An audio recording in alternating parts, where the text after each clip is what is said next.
안녕하세요. 글로벌 리포트 장량입니다.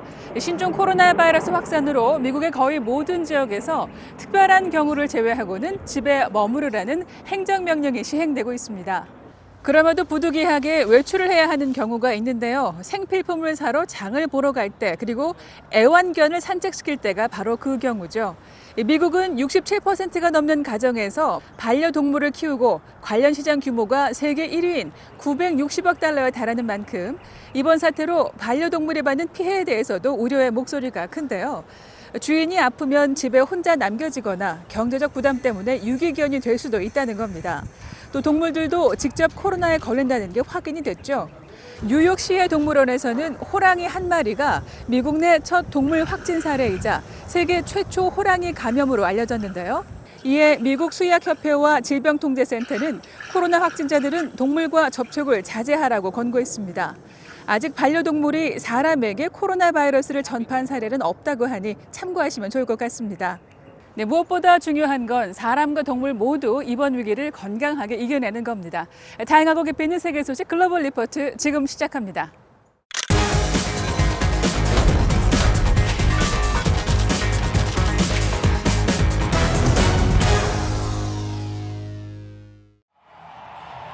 민주당 대선 예비 후보였던 버니 샌더스 상원 의원이 8일 경선 하차를 선언해 주요 해시태그에 올랐습니다. 샌더스 의원 측은 경선 초반 아이오와 등지에서 1, 2위를 다툴 만큼 우세했지만 최대 승부처였던 슈퍼 화요일에 조 바이든 전 부통령에게 패했고 이어 열린 경선에서 연달아 고배를 마셨는데요. 급진 좌파 노선의 샌더스 의원이 최종 후보가 되면 본선에서 트럼프 대통령에게 패할 것이라는 민주당 중도층의 우려가 바이든 지지로 이어진 결과로 풀이됩니다. 샌더스 의원의 하차에 따라 바이든 전 부통령이 사실상 민주당의 최종 대선 후보로 확정됐습니다. 일본 정부가 7일 코로나 바이러스 확산에 대응하기 위해 긴급 사태를 선포하며 이번 주 주요 해시태그에 올랐습니다. 수도 도쿄에서만 1,000명 이상을 포함해 총 확진자 수가 5,000명에 육박하면서 나온 조치인데요. 해당 지역은 도쿄와 오사카를 포함한 7개 광역 지자체이며 기간은 다음 달 6일까지입니다. 긴급 사태 선포로 일본 정부는 이들 지역에서 필요한 토지나 건물을 임시 병원으로 사용할 수 있고 백화점과 쇼핑센터 등 사람이 몰리는 시설은 한 달간 휴업에 들어갈 것으로 전망됩니다. 일본에서 전염병 때문에 긴급 사태가 선포된 것은 이번이 처음입니다. 영국에서는 보리스 존슨 총리가 코로나로 중환자실에 실려간 가운데 엘리자베스 2세 여왕이 대국민 연설을 해 관심사에 올랐습니다. 93세인 엘리자베스 여왕은 힘든 시간이 지나면 더 좋은 날들이 올 거라며 국민에게 희망의 메시지를 전했는데요. 엘리자베스 여왕의 대국민 특별 담화는 재임 68년 중 4번째로 매우 드문 일이라고 합니다. 한편 집중 치료를 받는 존슨 총리는 인공호흡기가 필요 없는 안정적인 상태로 전해졌습니다.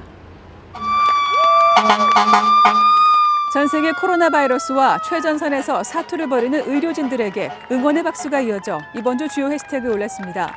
지구촌 각국에서 장소에 구애받지 않고 시민들의 박수가 이어지고 있는데요. 바로 전 세계가 동참하고 있는 캠페인 Clap for Carers, 병자를 보살피는 이들을 위한 박수입니다. 프랑스에서 시작된 이 캠페인은 수많은 시민이 동참해 현관, 창문, 발코니 등 장소를 막론하고 의료진을 향한 고마움을 박수로 전하면서 세계로 퍼져나가고 있습니다.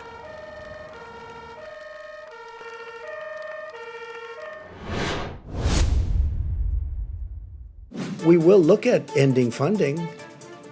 Yeah, because you know what? They called it wrong, and if you look back over the years even, they're very much everything seems to be very biased toward China. That's not right. 세계보건기구 WHO의 행보가 도마 위에 올랐습니다. WHO가 세계인의 건강보다 중국의 이익을 먼저 챙기는 것 아니냐는 비판이 끊이지 않는데요. 클릭 글로벌 이슈 오늘은 지난 4개월간 WHO의 발언들을 되짚어 보겠습니다. 7일 도널드 트럼프 미국 대통령이 트위터에 올린 글입니다. WHO의 최대 공여국인 미국의 대통령이 WHO가 중국 중심이라며 직격탄을 날린 겁니다. 미국 의회에서도 릭 스콧 상원의원 등이 게브레예수스 사무총장을 공개 비판하며 의회가 WHO와 중국의 유착 관계에 대해 공식 조사를 시작하도록 촉구했습니다. 미국 일간지 월스트리트 저널은 5일자 사설에 중국에 대한 WHO의 굴종이 팬데믹 대응에 악영향을 미친다고 지적했는데요. 그렇다면 WHO는 코로나 바이러스 위기에 어떤 행보를 보였을까요? 한번 돌아가 보겠습니다. 먼저 지난해 12월 31일 타이완 당국이 WHO에 사람 간 코로나 전염 가능성이 있다고 문제를 제기했지만 WHO는 1월 12일 중국의 조사 결과만을 인용하며 사람 간 전염 가능성의 증거는 없다고 발표했는데요. WHO가 중국을 의식해 제대로 된 조사도 없이 타이완의 권고를 묵살한 게 아니냐는 비판이 나옵니다. China has taken measures it believes appropriate to contain the spread of coronavirus in Wuhan and other cities. WHO does not recommend any broader restrictions on travel or trade. 1월 말 WHO는 질병을 잘 통제하고 있다는 중국 정부의 일방적 주장을 액면 그대로 세계에 전달하며 국제 비상사태 선포를 춘제가 끝날 무렵까지 미뤄 이 병이 마치 큰 문제가 아닌 듯한 인상을 심어줬습니다. 오히려 입국 제한 등 선제적 조치를 취하거나 빨리 팬데믹을 선포하라고 요구하는 사람들에게 훈계하는 듯한 모습까지 보였는데요. For the moment, we are not witnessing the uncontained global spread of this virus, and we are not witnessing large-scale severe disease or deaths. 그러나 시진핑 주석이 1월 초부터 코로나의 위험을 인지하고도 재빨리 국제사회에 알리지 않은 점이나 양심적인 내부 고발자들을 탄압한 것에 대해 WHO는 아무런 비판의 목소리를 내지 않았습니다. 오히려 중국 현지 시찰을 다녀온 WHO 팀은 It's the unanimous assessment of the team that they have changed the course of this outbreak. 병의 이름 문제도 빼놓을 수 없죠.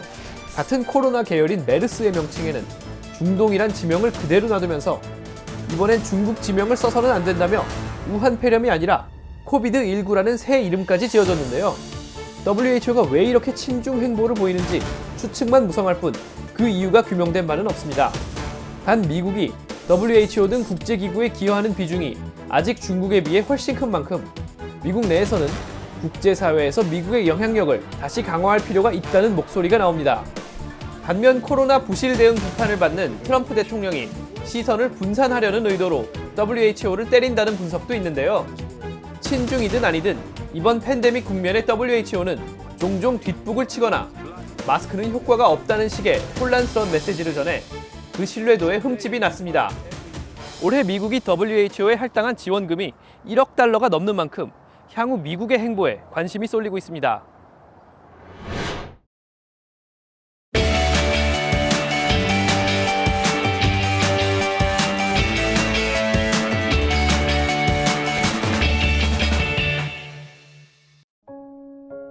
My name is Nathan. I'm a videographer, photographer, content creator based here in Miami, Florida. My son was born March 6th, 2020 at 11:57 p.m. into what we now know to be the global coronavirus pandemic. There you go. Oh my gosh. Look at that. Hey, look at you. I work for a hospitality group here in Miami. I was laid off along with hundreds of employees, and there's a lot of uncertainty right now, and it's scary. It's weighing a lot on me and my wife. We need to have things that last a little bit longer. Yeah, so we'll get what we've been getting, like So the some cauliflower, the cauliflower. cabbage. So this is how I go to the store nowadays. I don't know, there's a lot of conflicting information out there about whether or not this is even helpful. But I figure it has to do something. And here we go, on our way. My biggest fear right now is putting my son in danger. And that means making sure that I don't get sick, making sure my wife doesn't get sick. Still no toilet paper.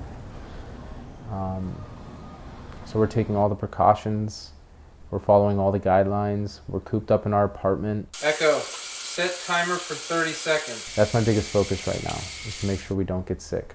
We have to stay healthy. That's the bottom line.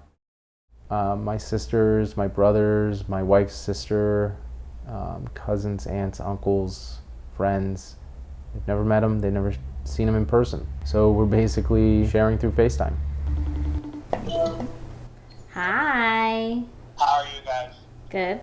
Yeah, he was sleeping all day today. All day. Uh-oh, well, maybe tonight you won't get by with. That's what I thought. High five.